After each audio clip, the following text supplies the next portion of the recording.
Hello, and welcome to the release presentation of Public 360 Online, the February/March release. We will go through lots of stuff today. Um, I myself, Morten Jensen, will be talking, and then we have Sherry, who will be going through our new AI offering. We have Willy Koch, who's also a product manager, who will be talking about a lot of different functional improvements. And we have Olga Safanova with us, who will be talking about a few specific things, both ongoing but also coming on in the integration realm.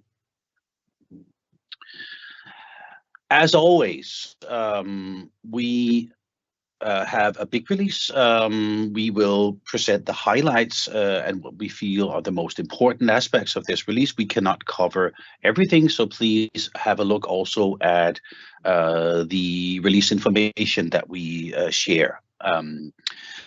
During the session, please use the Q&A section for questions that you have.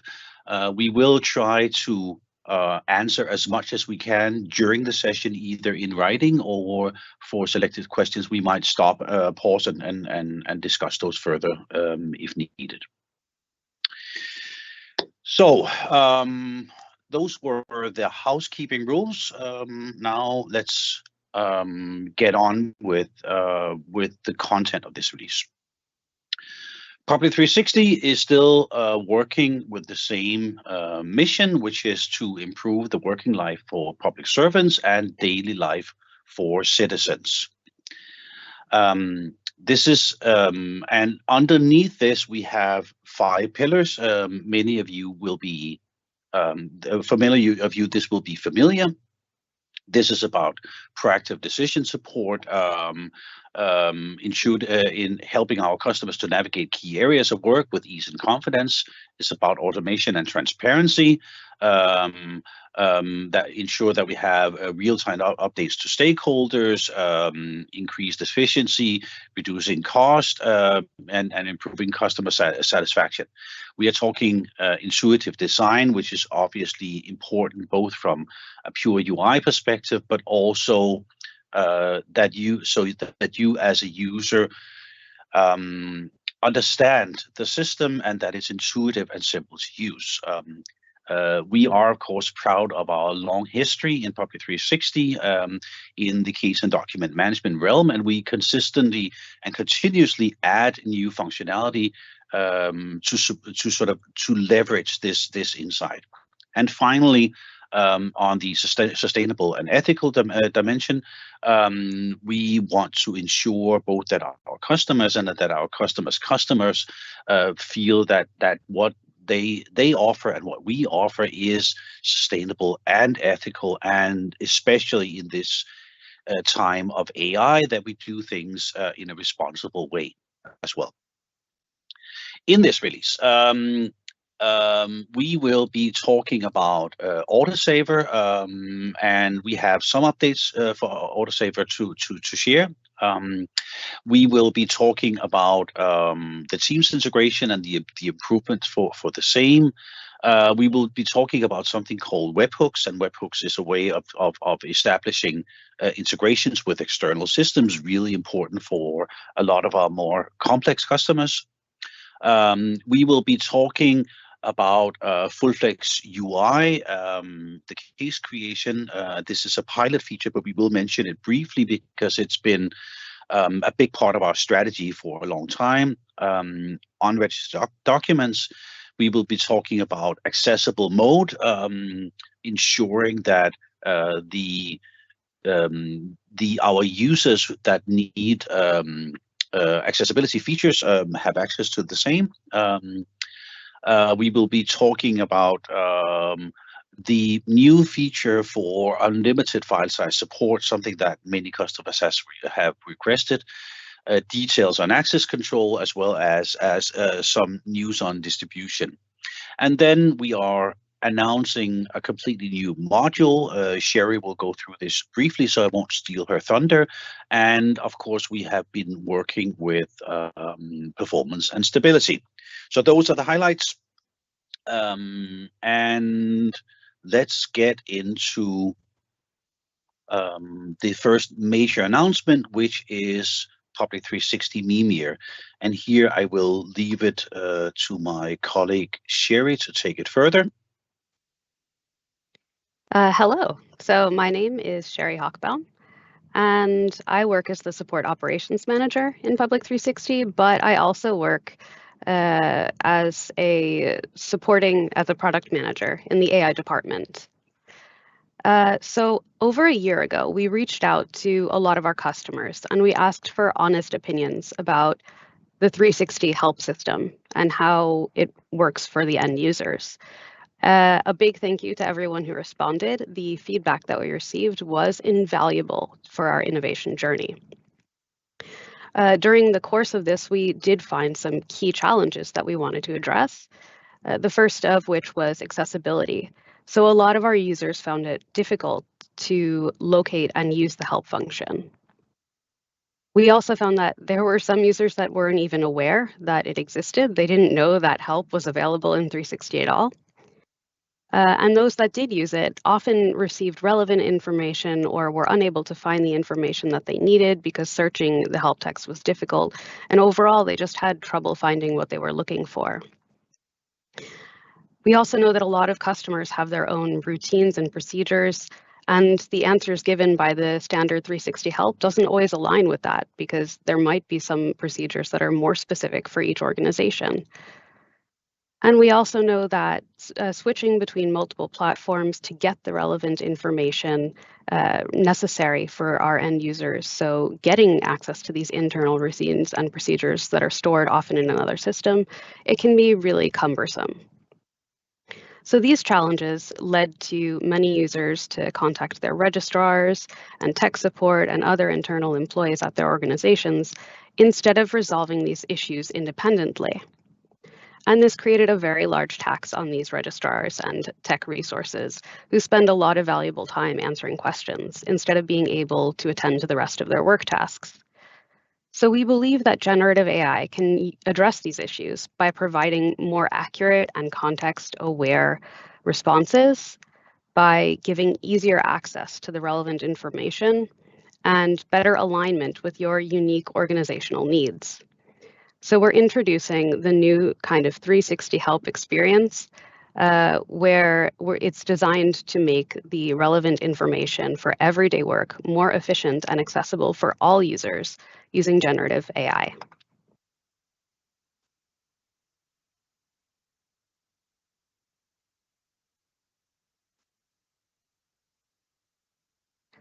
So I would like to introduce 360 Mimir, your intelligent assistant and new best friend at work.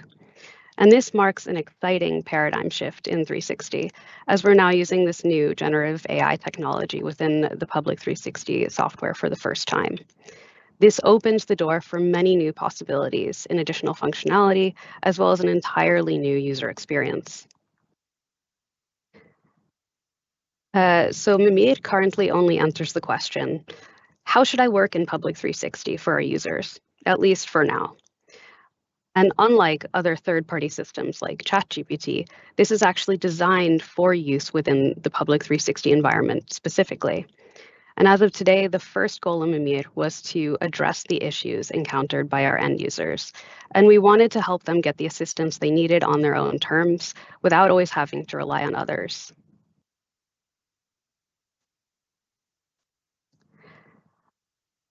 So Mimir is the newest addition to our 360 module portfolio, and it acts as a 360 assistant based on generative AI, where you can interact with the system through a chatbot style. And its purpose is to provide every user with a natural language interaction tool inside of Public 360 to easily ask questions related to their work and to get quick and relevant answers back. The knowledge that Mimir has comes from both the standardized 360 help documentation, as well as the organization's own policy document that comes in the form of internal routines, processes, workflows, and other support material on how to conduct their work. So at the moment, Mimir does not answer any questions you have about food. For example, can I make something out of the pasta and eggs that I have in my pantry? Or why the sun sets in the west? Only questions about how should I work within Public 360. For over 40 years, Public 360 has been committed to improving daily work for public sector users, ultimately benefiting all citizens. As technology rapidly evolves, time is more valuable than ever. To meet these growing demands, we continuously explore new ways to create intuitive and efficient interactions, ensuring users can quickly access the information they need. We recognize that our users have varying experience levels, from frequent to occasional users, each with different technical expertise. A survey revealed that 58% of our users seek help from colleagues before consulting our help techs, highlighting the need for a more seamless support experience. Efficiency must go hand in hand with compliance. Many customers handle sensitive information and follow strict case processing routines, making regulatory adherence essential. Public 360 Mimir helps users navigate complex procedures with confidence by connecting them to 360 help text and documentation stored in the Policy Documents module. This proactive approach reduces errors, enhances transparency, and supports governance, all while streamlining daily processes. That's why we're proud to introduce Public 360 Mimir, our built-in assistant using generative AI technology, designed to provide users with the help they need on their own terms.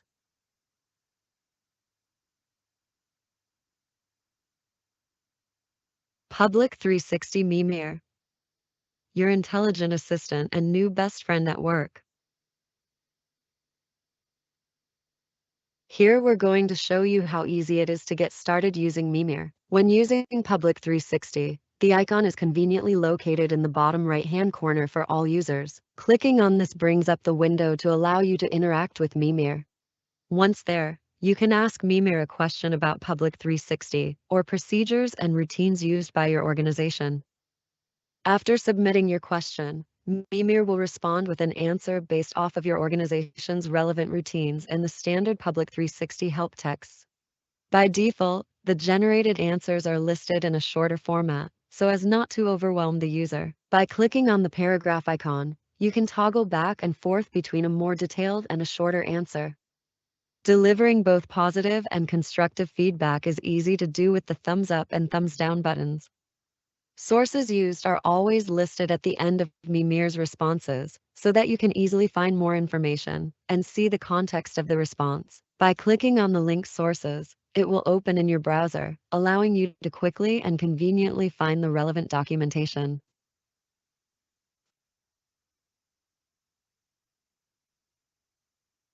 Predicted or suggested follow-up questions are also listed below the source, which will automatically request the follow-up information from Mimir without having to type it. Should Mimir be unable to find information that closely matches the request, it will inform users that it was unable to find anything related to that topic. It is important to us that our customers are able to trust in the answers given by Mimir, and to know that the system is designed to avoid hallucinations or creating its own answers, unlike other generative AI programs. This is just the first of many features we are planning on implementing in Mimir. For more information, as well as pricing, please contact your sales representative. Thanks for watching.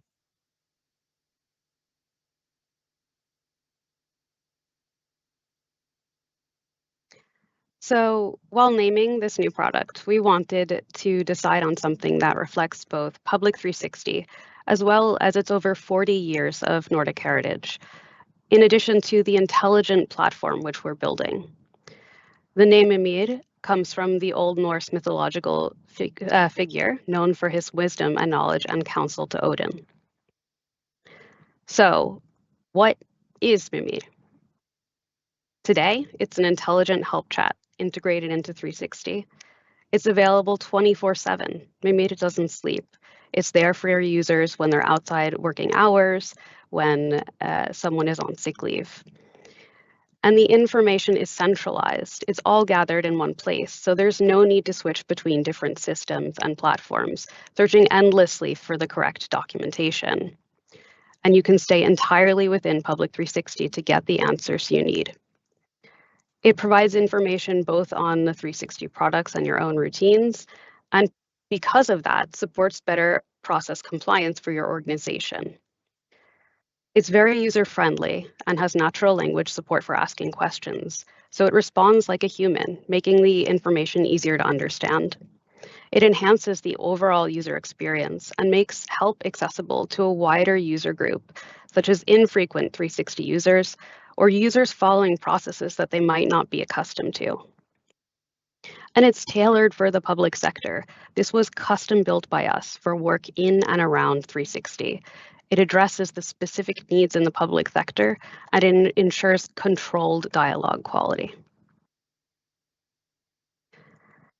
So we're very excited about this, as it is our first Gen AI product. And we wanted to make sure that we adhere to Tietoevry's trustworthy AI principles. That means that it's valuable, it's accountable, it's fair, it respects the privacy of our users, it's secure, it's explainable, reliable, and follows human-centered design principles.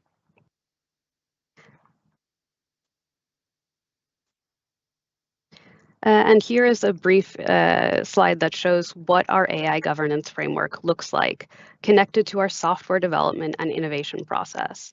At every step of development, we have specific AI governance activities and often specific tools, templates, or workshop instructions or documents.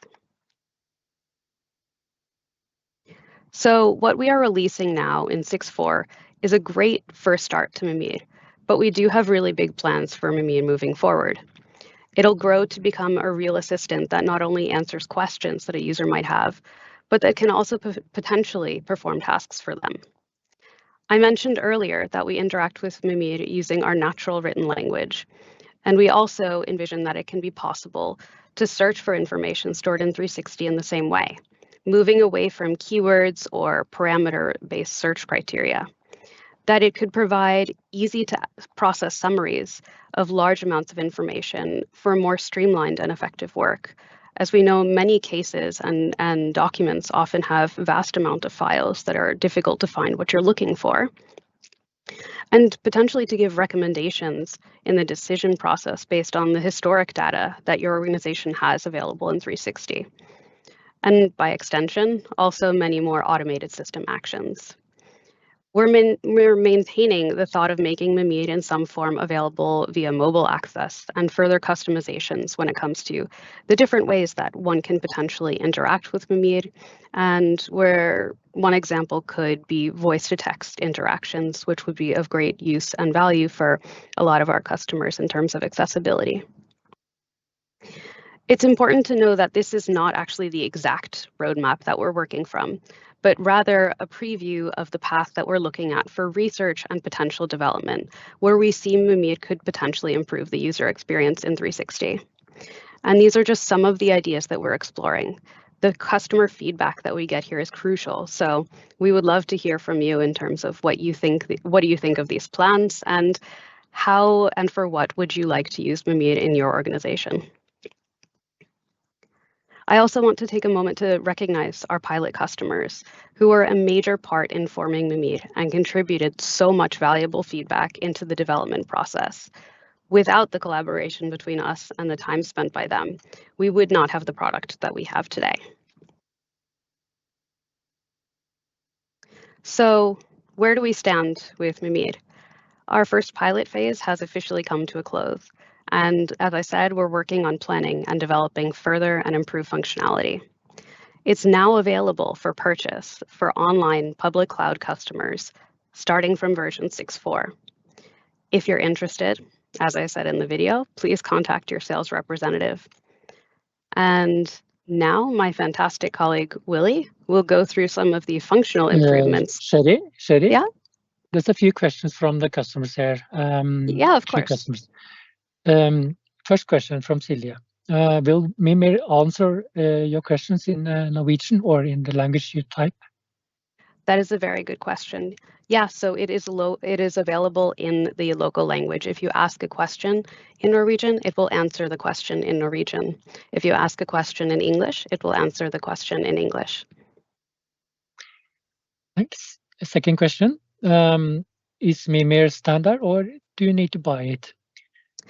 Mimir at this point is a purchased module, and that is because of the additional functionality that we're planning on introducing, as well as the usefulness of the internal routines and procedures that we know a lot of our customers use a lot of time with. So yeah, purchased module right now.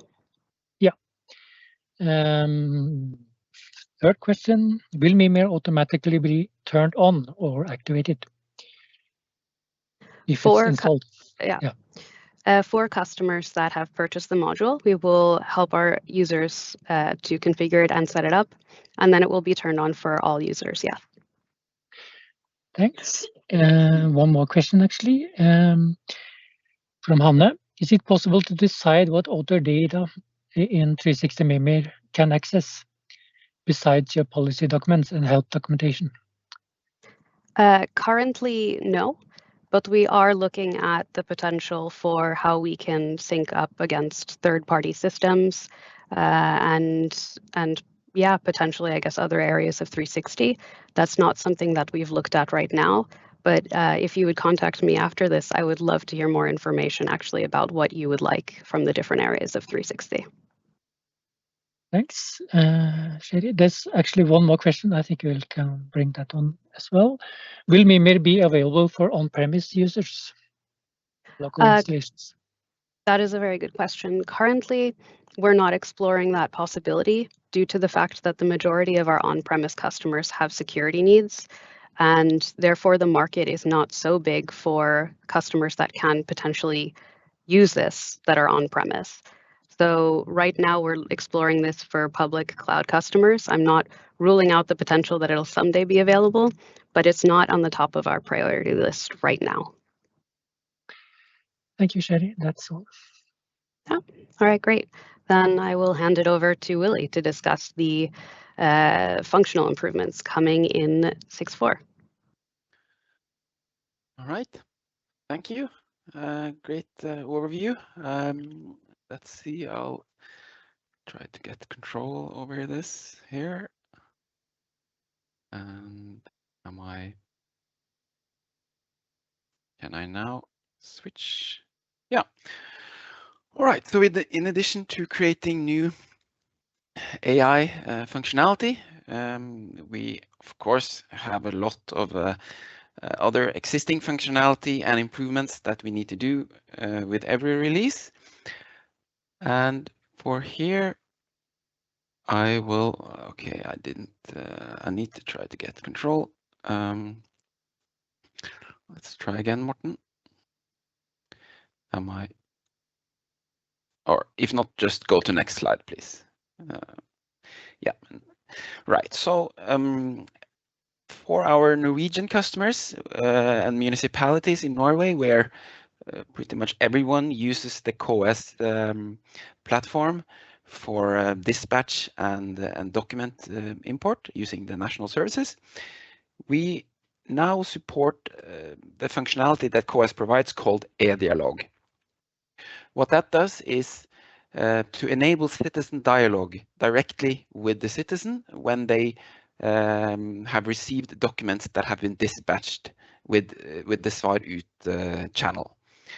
And what that will do is that they will get a link inside their shipment that they will be able to then click and go to a form, through a form step that I will shortly show, that will allow them to send email or text with file attachments and so on, that will then be directly imported into Public 360 using Svar In. So this has previously only been possible for other organizations and public sector customers. So next slide. So here I will have a short demo that shows how this is done after the document has been dispatched from Public 360. So if you can go ahead and click the video. So here we see a document that has been dispatched from Public 360 using the Svar Ut dispatch channel. It contains 2 PDFs, and what's new when you have a dialog enabled is this link here where it says reply to this shipment. I'll go ahead and click that, and then that will bring you to a new form. I will then go ahead and change the language, and I will continue with the form steps. Here you have the subject and you have a message, and I will then go ahead and just paste a text that was pre-made. And I also want to upload a file. So I'll go here and I'll find a fitting file called online security description, which is then uploaded, and now we're ready to proceed. The next question is if this is sensitive information, because that will decide how the shipment will be processed by the COS portal. So I'll say that this is not sensitive, and then I'll proceed. And they also need to have the complete contact information in case this goes to print. And I'll then go ahead and just use a sample email, example@example.com. And we don't need to put a telephone number. I'll go ahead and proceed. And now it will preview the entire shipment. And then I will go ahead and send this form. And now we can go into Public 360 and check the import. Right, so that was a good form wizard provided by COS. And then once that has been sent, it will then go into Public 360 and as an existing Svar-in import. So if you go ahead and click that, I will show how it's then processed. Here we are back in Public 360, and we are now in the unregistered documents web part that handles these Svar-in imports. And we can already see that the form that I produced is now ready for import, and it has already found the case since this was a reply to an outbound document. We can go ahead and look at the files, and the main document is then the letter with all the contact information and the subject and the main text. And this is the attachment that I added. So everything looks good. Let's close that, and then we can start the registration process. I'll choose the regular case document, and then you have everything ready to register this as an incoming document. And since everything is already in place, all I need to do is click finish.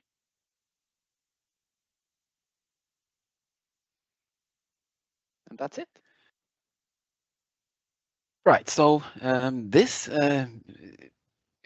how it's a very good thing that we can now then allow our customers to that use COS to enable this, and then in accordance to how with COS and make sure everything is correct from their side, and then this will then work like this. So hopefully that will reduce the number of manual imports, like using email and so on, to instead have a good and transparent citizen dialogue.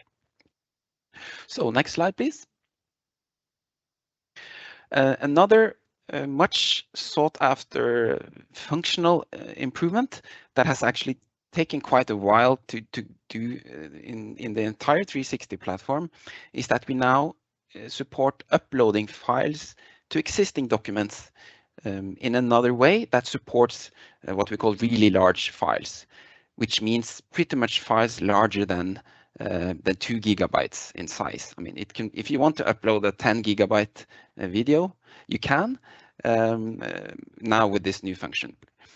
And this has already actually been introduced in this unregistered documents that I just showed, because it's using our new and modern front end called React, where we have support for functionality like this.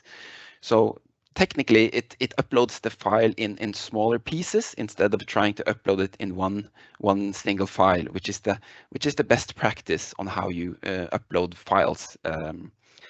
And we typically see this from customers who want to upload, for instance, video files or really large scanned PDFs. So if you go ahead and click next, I'll have a video there on how we then can use this file upload section, because it's not enabled by default. So if you go and click that video. So let's take a look at what the new file upload section looks like. As it's not configured by default, once you're upgraded to this version of 360 Online, you need to go into the Web Administrator tool and add it to the document view. So I'll go ahead and do that.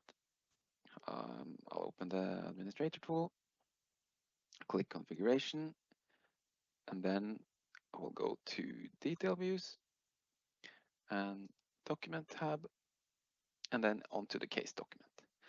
And as we can see here, this is the new section ready for use. So I'll go ahead and click that and just add that here right below the file section. I'll click Save, and then I will go back. And now when I refresh this view, we can now see that we have the file upload section ready to use. So I'll click there, and I'll then find a test file and drag that onto here. And then it will start to upload this file in chunks. That means that it's uploaded in 4 megabyte pieces. And once it's ready, the view will be refreshed. And there you go. It's as simple as that. So this will, so it's important to know that the existing file upload that you see below, that will of course still work, and but now at least you have a way of uploading these really large files.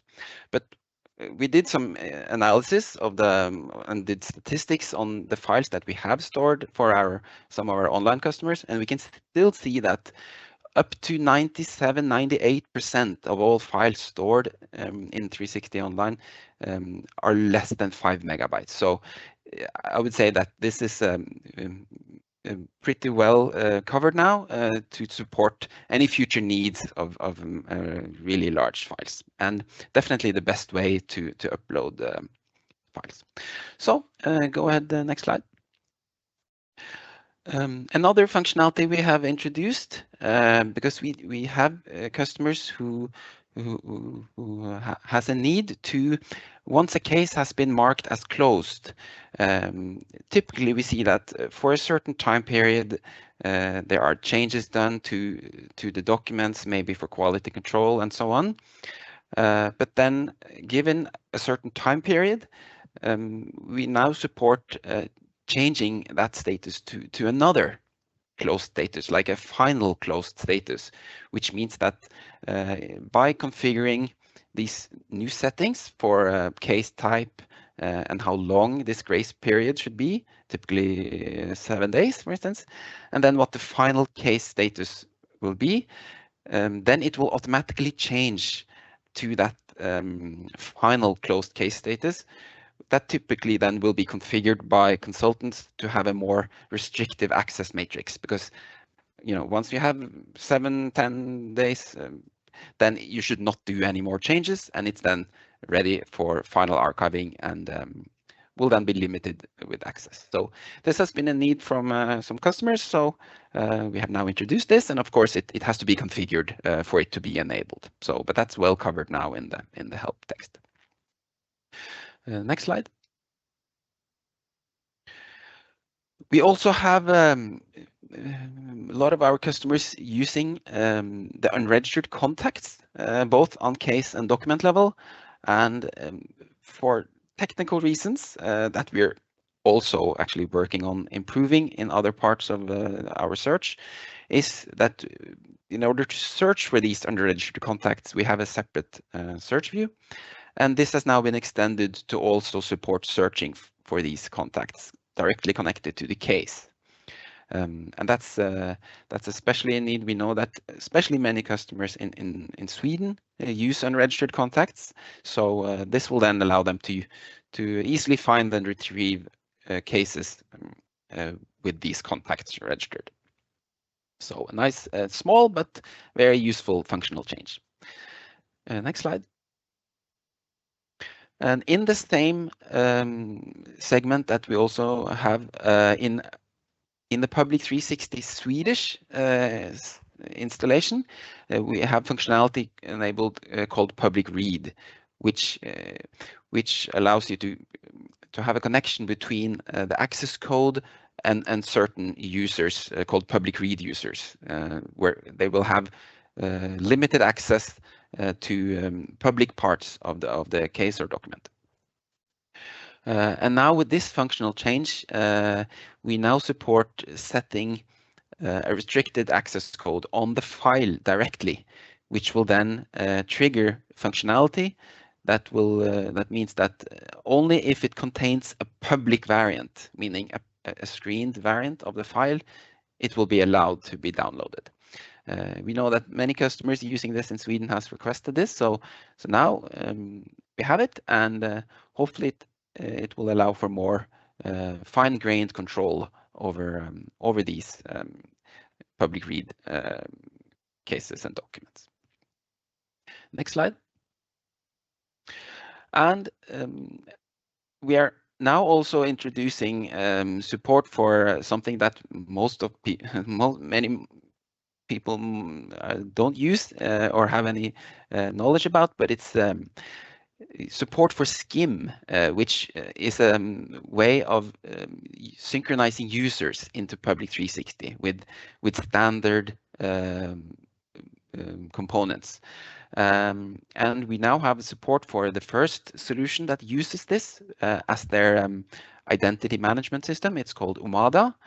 And we have had a long and tight dialogue both with the customer and with the Omada vendor in order to get this support.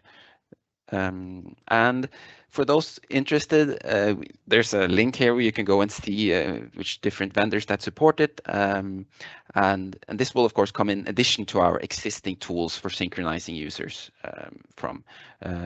with users and roles and so on. But we have seen that this is part of bids and being requested and coming in from different channels. So now that we have started to support it now with this one vendor. Next slide. And finally, now I guess we are back to my colleague Olga, who will then go ahead and talk about other improvements in our autosaver, which can be closely connected to what I also showed in the unregistered documents for automatic archiving. Thank you, Veli. Yes, absolutely. Autosaver, as a reminder, is our model that enables you to automatically set up automatic archiving for incoming documents. And now a specific improvement was done to logic how you would handle incoming documents that are related to cases that are already closed. So it's a new setting. It's a flexible setting that pretty much allows you to choose different options for closed cases. Either you could create a new case. In this case, well, the new case will be created and it will connect closed case as a case reference to newly created case. Also, another setting is reopen closed case, which simply will reopen the case that is already closed and connect incoming document to it. Or a third option, if neither of the first two will work for your workflow, you could actually report an error, and this will prevent document to be connected to closed case. And the document will still be appearing in the unregistered documents web part with an error message.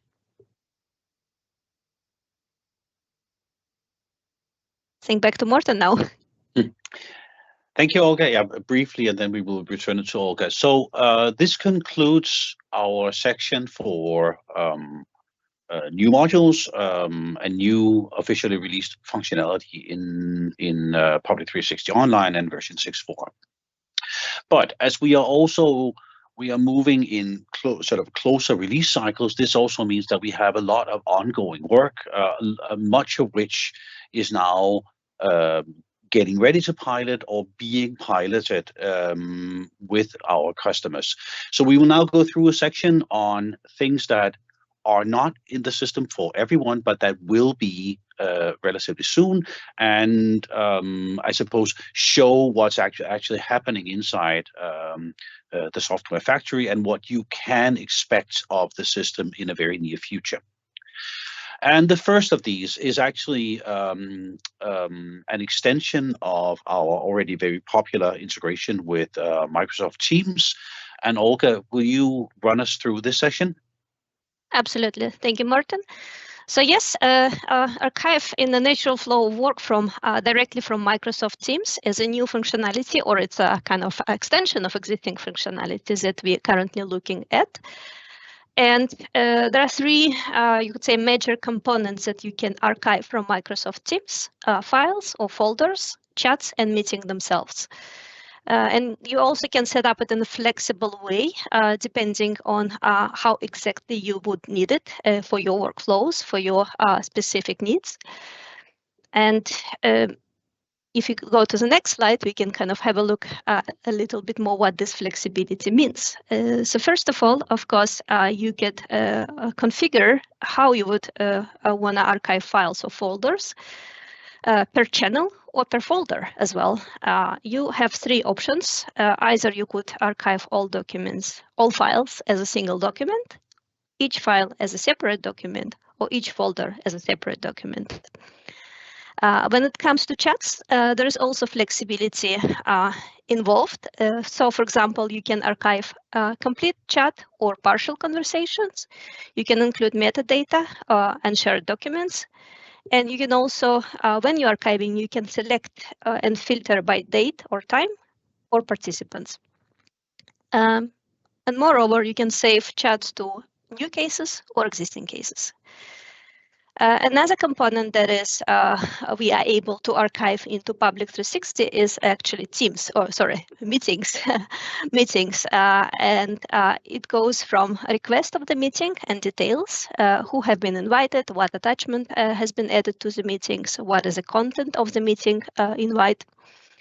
Also live chat messages and the files that are shared between participants in the chat, as well as recording of the meeting and transcript of the meeting. And not only that, but also the attendance reports, who has participated in the meetings and who has been called to the meetings. And we will have a little demo as well, a little video demo, which we will show you right now.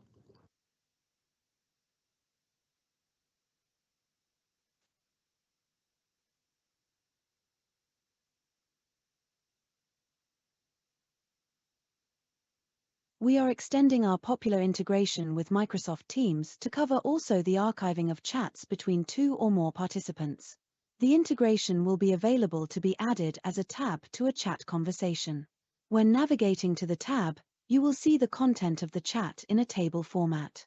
You will have the option to filter the messages based on date range and by persons. You can choose if you want to include the files that have been shared to the chat into the archiving. You can also choose if you want to archive the avatars or not. You can decide if you want to archive only selected messages, or all of them. Once you have specified what you want to archive, the actual archiving is similar what is already familiar from the existing channel file archiving functionality available in the integration. You can choose to create a new case and document, or archive to existing case or document. If you decide to create a new case, you will have to provide the required values for the case creation. You will then also need to provide the required document title for the document which will be created for your data. Once you click the Save to 360 button, the case and document will be created to 360, and an HTML file of the selected chat messages is generated as a file under the document. If so chosen, the files shared in the chat will also be archived as files under the document. Once the archiving is completed, you can see the generated case and document in 360, with the generated HTML file and the shared files under the document.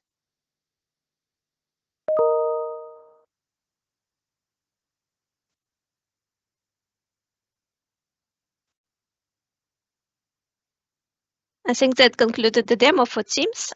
If any questions or any specific suggestions or needs, feel free to reach out to me afterwards. But I think I will head over to Morten right now again.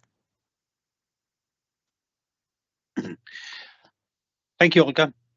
Yes. So about this this Teams integration, as you can see, the functionality has been developed. We feel very confident on this, but as per our processes and routines, we need to ensure that this meets customer needs and that this works in real life. So this is the phase that we're now we're piloting this, and then we expect that these functional updates will be available to all who use the Teams integration in a very near future.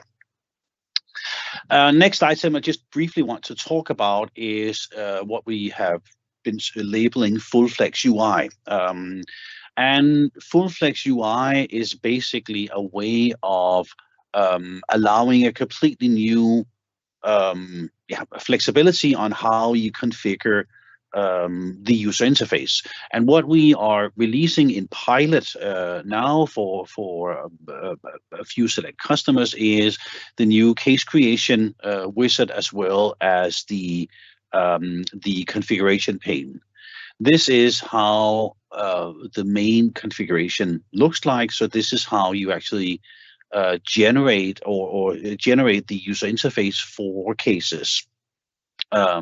And this supports drag and drop. It supports preview, so you can actually see what the case creation looks like, as well as fields. It allows you to configure the creation both on global level, but also on role-specific setup. So you can have unique creations for different role types, and archivists or registrars would be a prime candidate for someone who needs a different type of creation experience. We also support field dependencies. This is one of the very typical customizations that we have previously needed to do by coding for the customers. So now we have added dependencies. So basically, if a certain field has a certain value, then show a different field, and in this instance also set it mandatory. So these types of configurations become really important as the customers take ownership also of the processes and are allowed more sort of navigation room in how they want the user experience to be. It supports resizing. So if you have the maximized case creation, then you will have these different panels as shown here.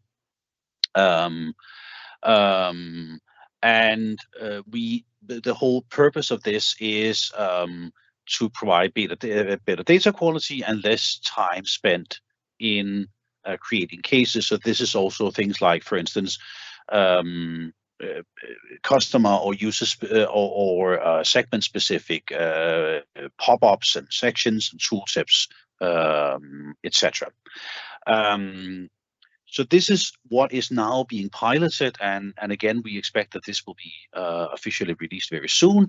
The next thing that we then will be looking at is the case details and the contact creation, which are some of the other very often modified user experiences or user interfaces, and where we want to offer this flexibility. So either customers can do it themselves, or they can have our consultants do it for them, but not needing a developer to assist. And of course, as this is done using our config tools, this is also persisted in upgrades. So you don't need to worry about breaking changes or that the user interface all of a sudden stops working. We are also releasing very soon a new accessible mode switch, which is basically a support for impaired users, where you can toggle an accessible mode on, making the system behave slightly different and be more supportive for people who have need, for instance, of higher contrast or bigger buttons and these types of things, and that can be really important for people with various disabilities or needs. And the same goes for this as it is for the FullFlex UI project. It has been developed. It is in pilot. We're now collecting the last feedback, and then we expect that this will be released shortly and will be part of the core 360 package. And then lastly, I will just show you a new look of our high-level roadmap as it looks for 25 and beyond. We are still working with the pillars that you know from also from the introduction to this meeting: intuitive design, automated transparent, proactive decision support, and expert domain knowledge. And a few things I want to highlight, of course, is if we're talking FullFlex UI, then you will see that the case creation is pretty much done. We are working on case details, and then we have contact and activity creation, as well as extending our general design system. When we're coming to automated and transparent, there's a lot of things happening now that all has to do with supporting greater flexibility, especially for complex customer processes. What we will be releasing is a new framework called the Rapid Development Framework, allowing both our developers, partners, and customers themselves to more easily add functionality on top of 360 in a safe way. We will also be releasing a new business rules engine. A business rules engine is basically a way of setting up rules inside the system. So this could, for instance, be if you try to close a case of a certain type, and there is not a document of a particular category, then don't allow the case to be closed. Would be something that is fairly common. On proactive decision support, I will, of course, highlight the work that we have done with Mimir that will be extended also in the next foreseeable future. And we are working also on business intelligence, as well as extending both search and reporting on top of BI, and where we expect that this will also to some extent be AI assisted. Exactly how this is going to look like, we're not completely sure yet. And finally, I want to highlight under expert domain knowledge that we have been looking really hard at our sort of end-to-end process support, end-to-end for our customers. And what we see is we believe that we do a very good job at supporting the internal processes in the organization, and we are actually doing really good also on publishing, and especially with the new publishing solution, what is labeled here as OpenGov 2.0. We're doing a lot of transparency. Where we see that there's still room is in the data collection. So this is how do we engage with citizens, and how do we make better and easier use of different types of structured input like e-services. And this is why we are now working on two new concepts, one called 360 Engage, which is basically how can we, or how can you also as customers engage directly with citizens or customers through mobile interface, web interface, whatever is your preferred choice. And then second is 360 Collect, which will be both a forms creation and an e-services integration platform. So much more will come in the foreseeable future. We will, of course, continuously update our roadmap, and this will be part of future presentations as well. This concludes the content of this presentation. We still have a few minutes left. So any questions to the gang who has been presenting today that we have not been able to respond to yet? Looks like right now we have replied to all questions, so this is fine. So we are covered all. Fantastic. Thank you for good questions. Yeah. And then it's just for me to say thank you for attending. We of course appreciate input both to the way that we do these presentations as well as the content of the release. So we will be sending out a survey, and we hope for feedback. And then I will just say on behalf of the entire 360 organization that we are proud of the content, and we look forward to releasing more and even more value-adding functionality and services. And have a fantastic day, everyone.